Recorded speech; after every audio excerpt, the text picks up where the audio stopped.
The sun rose gently over the city of 𝗬𝗵𝗵𝗵𝗵𝗵, one of Earth's last peaceful cities. Birds flew across the orange sky, and the sound of laughter echoed from a small building near the edge of town. It was the Hope Shelter, a safe home for children who had lost their families in the old space wars. Inside the orphanage, young Ben was building a model spaceship out of scrap metal. His small fingers worked fast, eyes filled with dreams of flying among the stars. Sitting beside him was Lena, a quiet girl with big brown eyes and a drawing pad in her hands. She sketched stars, planets, and a small family holding hands. "One day, I'll build a ship big enough for all of us," Ben said with a grin. "No one will be left behind." Miss Clara smiled from the kitchen doorway. She was in her 60s, with silver hair and a soft voice. She had raised many of the children like her own, and her heart still broke for every tear they cried. Outside, the sky shimmered. A small shuttle flew by overhead, just another transport from the orbital station, or so everyone thought. Far above the clouds, however, hidden ships were locking onto their target. That morning, Earth was still in peace talks with the 𝗬𝗪𝗪 Union, a powerful alien empire known for its cold attitude. The humans had tried diplomacy. They always tried peace first. But the 𝗬𝗪𝗪 saw kindness as weakness. They wanted control over the trade routes near Earth. When the humans refused, the aliens decided to send a message. Not by attacking a military base. Not by striking Earth's defenses. They chose something far darker. Miss Clara was serving breakfast. "Come on now," she said warmly, setting plates on the table. "No running, and finish your eggs." Ben laughed. "Eggs make you strong, right?" Lena looked out the window. "Why are the birds flying away?" That's when the sky turned white. A second later, fire. The shockwave hit the orphanage like a giant's fist. The building exploded in flames, walls shattering, windows turning into sharp rain. Children screamed. Dust and smoke filled the air. From orbit, a single missile had struck the heart of the shelter. Emergency teams arrived too late. Fires burned through the ruins. Broken toys and charred books lay scattered. Small shoes. A torn blanket. The drawing Lena made, half burned, floated through the smoke. A camera drone, flying over the city, captured the scene and streamed it to Earth's emergency networks. Within hours, the footage spread across the entire planet. Across the galaxy. People cried. Then they got angry. The Earth Council held an emergency meeting. "This was not a mistake," one official said, eyes red. "They targeted children." President 𝗬𝗪𝗪 stood before the council. She was calm, but her voice was made of steel. "We always believed in peace," she said. "We always offered our hand first. But today, they burned our children alive. This is not just war. This is evil." Crowds gathered in every major city, lighting candles for the lost. Pictures of the children were displayed on screens, names whispered like prayers. Ben, Lena, Eli, Toma, dozens more. But under the mourning, something stronger began to grow: rage. In the barracks of Earth's Defense Command, retired war hero Commander Dale watched the footage with a hard face. He had seen many battles in his time. He had seen loss. But this was different. He stood up and reached for his old uniform. "If they wanted to see the worst of humanity," Dale muttered, "they just unlocked it." In orbit, Earth's shipyards received a sudden order: build everything. No more peace treaties. No more defense missions. This time, humanity wasn't going to wait. They weren't just going to fight. They were going to end it. Earth was silent for a day after the bombing. No government spoke. No leader smiled. No child laughed. The orphanage was gone. The ashes were still warm. But deep inside every human heart, something had changed. What was once patience had now turned into fury. The Earth Council met again. This time, there were no long debates. No second thoughts. President 𝗬𝗪𝗪 stood before a global broadcast. Her eyes were tired. Her hands were shaking, not from fear, but from what she was about to order. "This was not just an attack," she said slowly. "This was a message. And now we will send one back." The screen behind her showed the ruined orphanage. Images of the children played one after another, Ben holding his model ship. Lena's sketch. A group of kids playing outside under the sunlight. Then the screen faded to black. A single sentence appeared. "No more mercy. Across Earth, The order was given, Directive Zero Mercy. Every nation agreed. Every border dropped. The world became one under a single flag, the Global Alliance. Factories switched from civilian use to military production. AI systems were updated for war. Scientists unlocked forbidden weapons Earth had kept hidden, technologies stolen from past battles with alien forces. Weapons Earth never wanted to use. Until now. In the mountains of old Colorado, Commander Dale returned to active duty. He stood in front of thousands of soldiers at Fort Valiant. His voice echoed through the cold wind. "Some of you think this is about revenge," he said. "It's not. This is about justice. They didn't bomb a base. They didn't attack a ship. They went after our weakest, our smallest, our future." He paused. "They wanted to see what we do. Let's show them." The soldiers stood straighter. Some clenched fists. Others wiped away tears. They were ready. Earth's space yards lit up. Giant warships rose from dry docks like steel giants awakening. Each ship was named after a fallen child. The SS Ben, fast and deadly. The SS Lena, quiet but precise. The SS Hope, the biggest carrier ever built by mankind. AI-controlled drones were mass-produced. Soldiers trained in orbital drop missions. Snipers practiced on moving targets from miles away. Engineers built cannons that could destroy a ship from a planet's surface. No cost was too great now. No corner of human strength was left unused. Meanwhile, in space, the 𝗧𝗪 Union watched from afar. General Koran, leader of the 𝗧𝗪's Third Fleet, frowned at the reports. "They have gone silent," his aide said. "That's not silence," Koran replied. "That's the sound of thunder coming." He had seen humans fight before. He knew what they were capable of when pushed too far. The bombing was not his order. It came from the high command. A show of power, they claimed. But now, Koran feared they had made a grave mistake. Back on Earth, something else was happening. People were donating resources, food, and time to the military effort. Kids painted stars and hearts on supply crates. Old veterans returned to train new recruits. Everyone wanted to help. Even those who had lost everything stood up. "We don't want pity," said one child survivor in a broadcast. "We want them to know they didn't break us." In a dark lab under the Pacific, scientists finished building Earth's newest weapon, the Sky Lance. A beam weapon that could fire through space and cut a ship in half.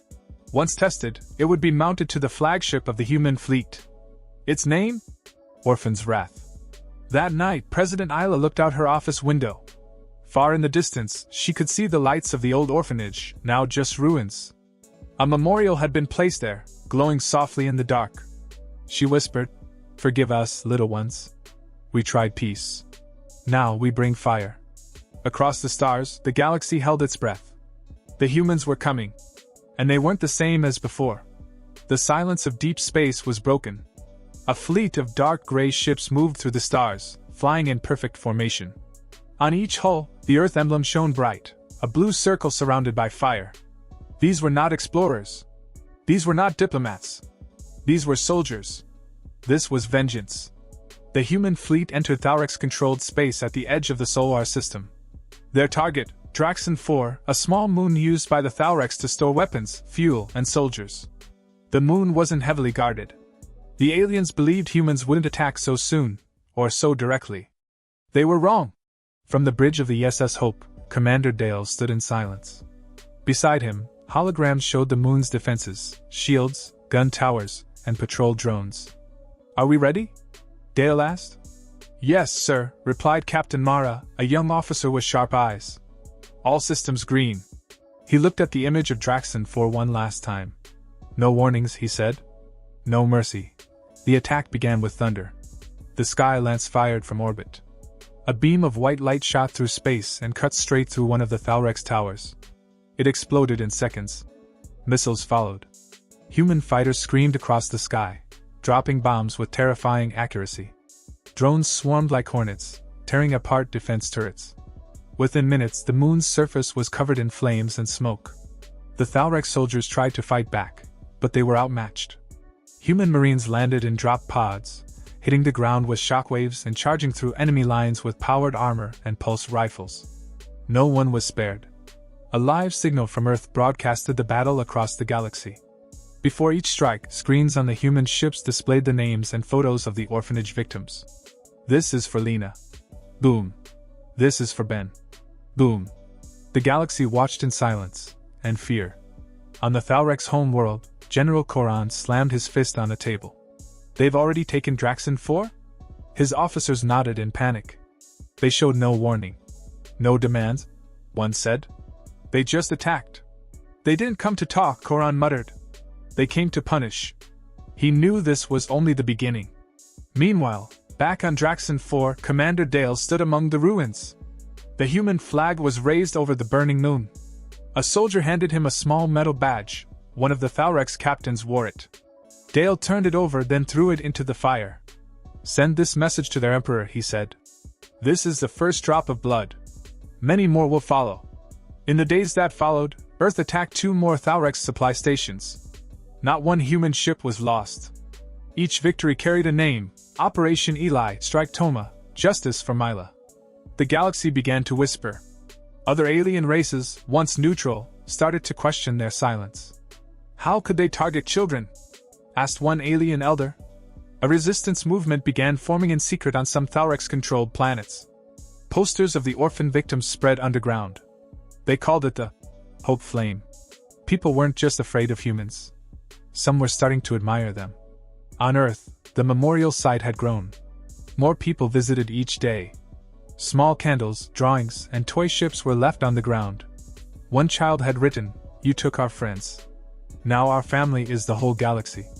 Commander Dale recorded a message for all of Earth's troops. "You are not fighting for revenge," he said, his voice strong. "You are fighting so no one else loses their home. No other child suffers. No other planet sees fire rain from the sky without reason." But the 𝗪𝗪 were not going to surrender easily. Back on their home world, a new plan was forming. If humans wanted war, they would get it. The Emperor ordered Project Nightburn to begin, a counterattack plan so cruel, it had once been banned. As his generals prepared, the Emperor said coldly, "They think they know pain. We will teach them true loss." But what the Emperor didn't understand was this: humans already knew pain. Now, they had turned it into power. Rain fell on the city of Kairoth, deep within the 𝗪𝗪 Empire. It was a rare storm. The sky was gray. Thunder rolled through the tall, cold towers. In one of those towers, Commander Vek stood beside a window, watching lightning flash across the sky. He had served the 𝗪𝗪 military for over 40 years. He had seen many battles, but never fear like this. Reports from Draxon 4 still played on his screen. Explosions. Human soldiers moving like ghosts through fire. The planet's defense lines had crumbled in hours. 2 more outposts lost today, said his assistant. Commander Vek didn't speak. He was thinking about the humans, not as monsters, but as something worse. They were quiet, focused, and angry. That made them deadly. In the lower cities, fear had begun to spread among the 𝗪𝗪 people. Markets were half empty. Schools were closing. Parents whispered stories to their children, stories not about humans being weak or emotional, but about humans who never stopped once they were broken. A rumor spread that the humans were coming not just for soldiers, but for anyone who stood in the way of justice. And deep down, some 𝗪𝗪 began to feel something new. Guilt. Back on Earth, the memorial site had become sacred. Thousands gathered each night to hear the names of the fallen children. Survivors of the orphanage, though few, began speaking to crowds. One boy, Eli's younger brother, stood on stage and said, "They tried to make us afraid. But they only made us louder." His voice shook, but his eyes did not. The crowd roared. In space, the Global Alliance fleet moved forward again. Their next target, a slave labor asteroid called Vornix 7, run by the 𝗪𝗪 to mine rare minerals. Hundreds of innocent alien workers were trapped there, beaten, starved, and forgotten. When Earth forces arrived, they didn't come with bombs. They came with firewalls, translators, and rescue ships. Within a day, the facility was shut down. The workers were freed. Commander Dale spoke directly to them. "You are no longer tools. You are free. Go, and tell your people, Earth stands for those who have been silenced." The message spread across star systems. Earth was not just fighting for revenge. They were fighting for the innocent. Even some alien reporters, who once mocked humanity, began to praise them. One wrote, "They lost their children. But instead of becoming monsters, they became protectors. In 𝗬𝗪𝗪's military command, the mood changed. Not everyone agreed with the emperor anymore. Even General 𝗪𝗁, loyal for decades, began to question the orders. He stood in a quiet hallway one evening, watching a news broadcast from Vornik 7. A small alien child hugged a human soldier. A soft voice said, "They came when no one else would." 𝗪𝗁 turned off the screen. For the first time in his life, he felt something deep in his chest. Not anger. Not pride. But shame. Inside the palace, the emperor grew furious. He ordered the 𝗫𝗫𝗏 protocol to launch. The plan was simple: destroy 3 neutral planets near Earth's trade lines. Make Earth look like the villain. Blame the humans. But it was not so simple anymore. Some 𝗬𝗪𝗪's captains refused the order. One even turned their ship around mid-flight. A revolution was whispering. Back on the ESS Hope, Commander Dale and Captain Mara received word of 𝗫𝗫𝗏. They looked at each other. "They're about to cross a final line," Mara said. Dale nodded. "Then we stop them before they do." The fleet moved again, fast and silent. But this time, they weren't just bringing weapons. They were bringing a new kind of war. Hope. They would fight with honor. They would save those who were used as pawns. And they would show the galaxy what humans become when pushed too far. As the stars turned, and as the ships moved through the black, a whisper crossed the galaxy. They bombed an orphanage. Now, they've awakened humanity. The 𝗬𝗪𝗪's fleet moved in silence, headed toward the neutral planets. Each ship carried deadly warheads, designed to erase life from entire worlds. Their goal: blame Earth for the destruction, turn the galaxy against humanity. This was Project 𝗫𝗫𝗏. But Earth already knew. From high above, the ESS Lena and her stealth squad shadowed the 𝗬𝗪𝗪's ships. They had followed the signal since Vornik 7. Human spies had cracked 𝗬𝗪𝗪's encryption. They knew everything. In the command room, Captain Mara stood over the holographic map. 5 𝗬𝗪𝗪's destroyers. Headed toward Juno, Aldar, and Ve. "Civilians only," whispered her second-in-command. "No military targets." Mara clenched her jaw. "They want to paint us as monsters." She looked toward the stars. "Let's end their lie." In the silence of deep space, the Battle of 𝗫𝗫𝗏 began. The ESS Lena fired first, taking out a lead 𝗬𝗪𝗪's ship with a single plasma beam. Human stealth drones swarmed, disabling engines and shields. The 𝗬𝗪𝗪's panicked. "We're under attack! Where are they? We can't see them!" But Earth didn't need to be seen. They moved like shadows. Fast. Precise. Cold. Within 20 minutes, 3 of the 5 𝗬𝗪𝗪's ships were destroyed. On the last destroyer, General Vec shouted orders. "Reverse course! Signal command! We're compromised!" But it was too late. Commander Dale's voice crackled through their comms. "No more lies. No more burning worlds. 𝗫𝗫𝗏 ends now." Then silence. The final ship exploded in a fireball. Back on Earth, the news spread like wildfire. 𝗫𝗫𝗏 defeated. Earth saves 3 worlds. Humanity stops mass killing. On Juno, people cried as Earth's rescue ships landed. On Aldar, children waved at human soldiers. On Ve, leaders offered alliances they once refused.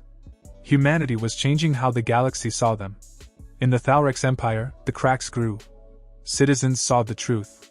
The lies no longer worked. The emperor shouted in rage. How did they know? Who warned them? He didn't know that the real war had already begun, not with guns, but with truth. Even his own generals had begun to question his rule. Meanwhile, Earth leaders met once more. President 𝗬𝗪𝗪 stood before the Global Alliance. "We didn't choose this war," she said. "But we chose what we became because of it." She looked at the photos of the fallen orphans. "We won't stop until justice is done, for them, and for every world the 𝗬𝗪𝗪𝗪's tried to silence." Later, in space, Commander Dale and his team floated above the remains of the last 𝗫𝗫𝗏 ship. No cheers. No joy. Just silence. He looked at the stars and whispered. For the children. The 𝗬𝗪𝗪's empire was cracking. Whispers of rebellion filled the streets. Generals argued in secret meetings. Citizens no longer believed the news from the emperor's palace. The failure of 𝗫𝗫𝗏 had shaken them all. In the capital city of Dover Prime, protesters gathered for the first time in 100 years. They held signs written in dozens of languages. We are not monsters. The humans saved our children. End the lies. One old woman shouted into the crowd. If they hadn't bombed Earth's orphans, we wouldn't be here. No one silenced her. Not this time. Back in the palace, the Emperor stood in front of a giant screen showing burning 𝗪𝗪𝗪 ships. His hands trembled. Why are they helping others? Why are they not seeking just blood? He growled. One of his advisors said, because they are not like us. They lost their children. And somehow, it made them better. The Emperor turned and struck him. No more talk. I want Earth destroyed. Burn their cities. But no one moved. Meanwhile, Earth was moving toward 𝗪𝗪𝗪𝗵. The Global Alliance fleet was bigger than ever. Ships named after every orphan lost. Thousands of soldiers. AI command units. War-ready drones. They weren't just going to fight. They were going to end the war. Commander Dale gathered the top officers aboard the SS Hope. This is it, he said. We strike the heart of their empire. Captain Mara looked across the room. What about the civilians? We send warnings. We disable, not destroy. This is a war for justice, not revenge. Every officer nodded. They all knew the difference. The operation was named Crown Fall. The goal, remove the Emperor. End the war. But they wouldn't kill him from space. They'd walk into the palace. Human stealth squads landed just outside 𝗪𝗪𝗪𝗵. Disguised as merchants, they passed checkpoints. They moved through alleys, tunnels, and broken parts of the city, guided by 𝗪𝗪𝗪𝗵 rebels who had chosen peace. Inside the palace walls, the squad moved quickly.